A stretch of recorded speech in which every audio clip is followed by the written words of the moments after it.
ప్రముఖ బాలీవుడ్ నటుడు సైఫ్ అలీ ఖాన్ కత్తిపోట్లకు గురయ్యాడు.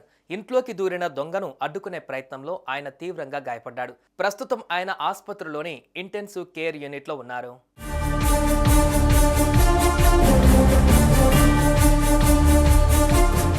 బాలీవుడ్లో ఆయన ప్రముఖ నటుడు, వందల కోట్ల ఆస్తులున్న బిలియనీర్. ఆయన బంగ్లాలో ఫుల్ సెక్యూరిటీ అయినా సరే ఎవరో అగంతకుడు ఆయన అర్ధరాత్రి ఆయన ఇంట్లోకి దూరేశారు. ఆ సమయంలో అందరూ గాఢ నిద్రలో ఉన్నారు. ఇంట్లోకి దూరిన వ్యక్తి దొంగతనానికి వచ్చినట్లుగా తెలుస్తోంది. అయితే అతని కదలికలతో నిద్రలో ఉన్న సైఫ్ అలీ ఖాన్ లేచారు. ఈ సమయంలో ఎవరో ఇంట్లో తిరగడమేంటన్నది అర్థం కాని పరిస్థితుల్లో ముందుకు కదిలిన ఆయన మీద హఠాత్తుగా ఆ వ్యక్తి కత్తితో ఆయన మీదకు దూకాడు. ఏం జరిగిందో సైఫ్ అలీ ఖాన్ గుర్తించే లోపల ఆయనను ఆ దొంగ 6 సార్లు కత్తితో పొడి చేశాడు. ఆ తర్వాత అక్కడి నుంచి పారిపోయాడు. ఈ అలికిడికి విని లేచిన కుటుంబ సభ్యులు రక్తపు మడుగులో ఉన్న సైఫ్ అలీ ఖాన్ను గుర్తించి వెంటనే పోలీసులకు ఇన్ఫార్మ్ చేశారు. ఆ తర్వాత సైఫ్ను ముంబైలోని లీలావతి ఆసుపత్రిలో చేర్పించారు. ప్రస్తుతం సైఫ్ అలీ ఖాన్కు ఆసుపత్రిలో శస్త్రచికిత్స జరుగుతోంది.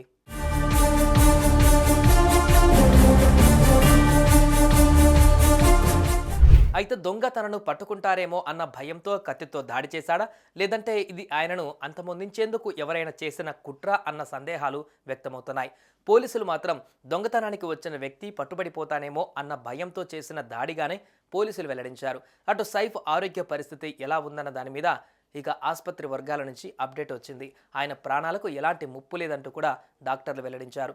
ఈ విషయం తెలిసిన వెంటనే సైఫ్ అలీ ఖాన్ అభిమానులు పెద్ద ఎత్తున లీలావతి ఆసుపత్రి దగ్గరకు చేరుకున్నారు. తమ అభిమాన నటుడు వీలైనంత త్వరగా కోలుకోవాలని ప్రార్థిస్తున్నారు. ఇటు నటుడు తారక్ ఈ ఘటన పట్ల తీవ్ర దిగ్భ్రాంతి వ్యక్తం చేశారు.